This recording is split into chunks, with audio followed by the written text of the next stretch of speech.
Dos aclaraciones más antes de los ejemplos. Esto no es una lista cerrada, taxativa ni exhaustiva de posibilidades. Hay muchísimas operaciones posibles y sería imposible cubrirlas todas. Por eso lo importante es no quedarse con un listado de cosas, sino tener una idea de cómo son los procesos. El rojo y el azul se pueden combinar en muchísimas variantes de violeta. No sirve de mucho ni es probable retenerlas todas.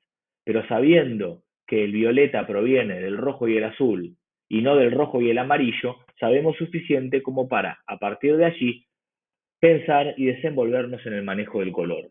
Lo mismo puede decirse de las operaciones. Por último, recordar que hay operaciones más simples y otras más complejas. Estas últimas rara vez son únicamente indiciales, icónicas o simbólicas. Por lo general son una combinación de varias, a veces de las tres. Bien, empecemos por las indiciales.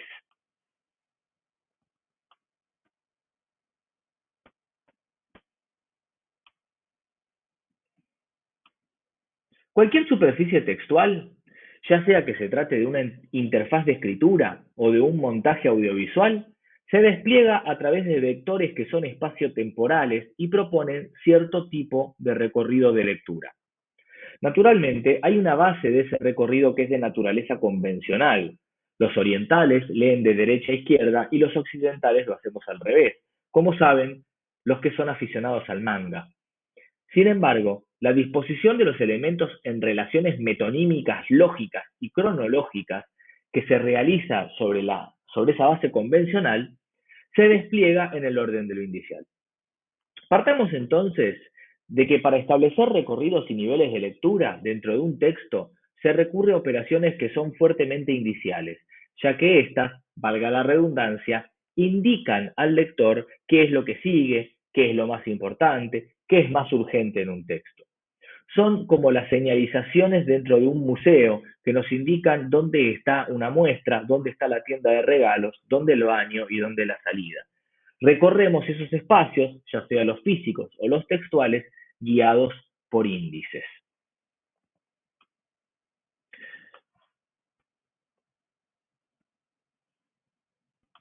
En las redes sociales, por ejemplo, o en páginas web, o en la prensa gráfica, probablemente nos aparezca con más nitidez el aspecto espacial que el temporal, ya que estas superficies suelen ser más estáticas. El tiempo de lectura es el tiempo del desplazamiento de nuestros ojos en el plano. Distintos operadores indiciales nos ayudan a pasar de un lugar a otro, flechas, cajas de texto, etc. Un cuadro sinóptico es otro ejemplo muy claro de una superficie textual donde ver operadores indiciales que son esenciales para darle consistencia a todo lo que hay en ella.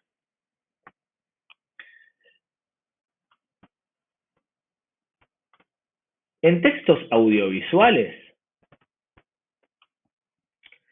videos, películas o en la televisión, probablemente nos aparezca con más claridad el aspecto temporal, ya que son superficies dinámicas que demandan menos desplazamiento de nuestros ojos. En todo caso, las cosas se desplazan ante nuestros ojos, que están más quietos. Aquí debemos ver operadores como los fundidos u otros recursos que indican temporalidad, transiciones, saltos, elipsis, flashbacks, etcétera, que aunque tengan cierta carga de convencionalidad, operan en ese eje de las relaciones metonímicas por contigüidad, antes, después. Un plano detalle del gesto de un personaje puede ser tanto un índice de lo que está pensando o sintiendo en una situación del relato, como de que va a actuar de una manera puntual que puede corroborarse más tarde en la historia. Le dan consistencia cronológica y causal al texto. De hecho, hay un autor que escribió todo un largo artículo sobre cómo los índices construyen la interpretabilidad general de las narraciones cinematográficas, que se llama Gianfranco Bettetini y que vamos a ver más adelante en la materia.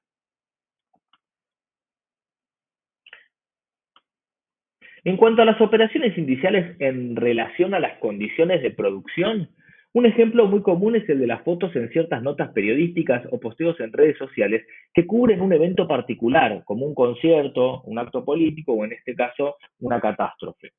La fotografía funciona como un índice que da testimonio de la existencia del evento y de la presencia del medio que fue a cubrirlo. Contrastemos esto con otro uso de la fotografía en el periodismo, que es el de la foto de archivo que se usa con fines meramente ilustrativos, por ejemplo, cuando hay una declaración de un político importante. A menudo se ilustra estas notas con fotos de ese político que son fotos de banco de imágenes y que se usan reiteradamente para diversas noticias sobre su persona, sin que la procedencia original de la foto sea relevante. Ahí tenemos un uso de la fotografía más apegado a sus capacidades icónicas que a las indiciales.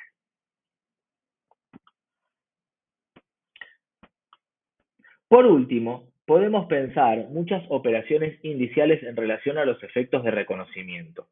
La más conocida es la mirada a cámara en la televisión y el cine. Sobre esto vamos a hablar en próximas clases, pero en ambos medios tienen efectos muy distintos.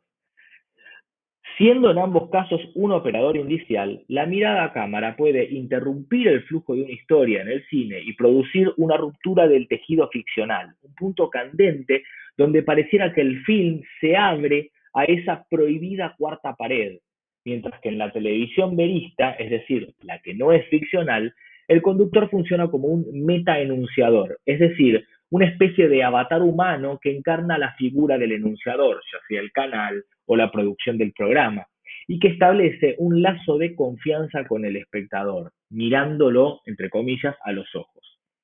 Como decíamos antes, una comunicación mediatizada tiene un desfase elemental con su destinatario, ya sea espacial o espaciotemporal, si la emisión es en diferido, ¿no? La mirada a cámara produce un efecto muy poderoso de interpelación que hace sentir al que mira que se le está hablando, o sea, que hace sentir al que mira el programa, ¿no? Que se le está hablando directamente a él o a ella, que se lo mira a los ojos como ocurre en un intercambio cara a cara. Esto produce un efecto en el cine y otro muy distinto en la TV. Aquí debemos tener en cuenta las expectativas que hacen a los géneros discursivos y nuestra relación con los discursos que estos proveen, que son, desde ya, aspectos del orden de lo simbólico.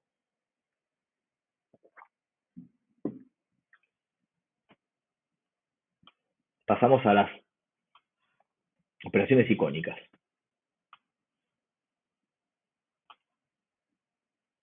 Me pongo esto. Tengo un plano muy saturado. Vamos a tapar a la arruga.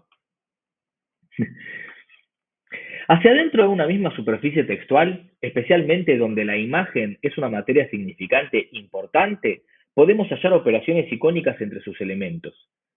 Esta corresponde a un análisis que empleaba hace un tiempo para ejemplificar el análisis de los discursos, sobre un afiche de campaña del Frente de Todos de 2019. Veamos que la imagen está igualmente distribuida en dos fotos simétricas, de dos personas que son asimétricas en términos de poder y representación. El futuro presidente, como reza el lema, y un empleado bancario, es decir, el político y el votante. Desde ya que esta es una relación complementaria que se configura de forma metonímica, como decíamos antes, pero ahora no nos interesa tanto ese aspecto como la configuración visual elegida para ilustrarlo. La imagen repone la simetría ausente entre ellos dos. Al darles el mismo lugar, ponerlos a la misma altura, la misma posición y el mismo plano, la imagen colabora dentro de esta superficie discursiva a promover la idea de simetría entre el votante y el político, una idea que introdujo el PRO unos años antes en la producción de afiches de campaña electoral, pero en este caso con un giro, en el caso del afiche del Frente de Todos, más reminiscente a composiciones de la vieja cartelería política, donde se exhibía la fórmula presidencial. Entonces acá tenemos operaciones icónicas en los dos sentidos. Hacia adentro de la superficie textual, estableciendo semejanzas visuales entre los dos personajes retratados, y hacia las condiciones de producción, es decir, los afiches tradicionales que consistían en la exhibición de dos personas que miran a cámara una al lado de la otra. La disrupción que introduce este afiche es la de cambiar al vicepresidente, es decir, a otro político, por el votante, en aquella construcción tradicional. La simetría, que es importante en muchos afiches e imágenes, Es un efecto producido por similitudes muy fuertes de composición y forma en ambos lados del plano, como también lo vemos en el meme del template, del Morpheus Choice, del meme que usó Milei en su campaña para el balotaje, para comunicar al electorado la alternativa electoral, como vimos en la clase número 4. Ahora bien, debo admitir que me resulta más difícil de pensar una operación icónica orientada hacia las condiciones de reconocimiento de un discurso. Quizás sean de las más raras e invito a todos los que están viendo este video a aportar ejemplos si se les ocurre. Entre lo poco que me viene a la mente, recuerdo un video de YouTube, un sketch cómico, que termina con que se abre el plano y vemos a una persona viendo ese mismo sketch en su computadora y cliqueando en el botón para desuscribirse del canal de YouTube, que es del canal del sketch. Como diciendo, habrá gente que nos deje de seguir por esto que hicimos recién. Ahí se estaría ficcionalizando con fines humorísticos una recepción posible de ese discurso. El discurso mismo ofrece una imagen verosímil de cierto reconocimiento en la cual después distintos espectadores se verán más o menos reflejados. Es interesante pensar en cómo un discurso puede ofrecer una imagen o caracterización del tipo de reconocimiento que va a tener, algo que nos acerca a la figura del destinatario y a la cuestión enunciativa que vamos a trabajar en la próxima clase.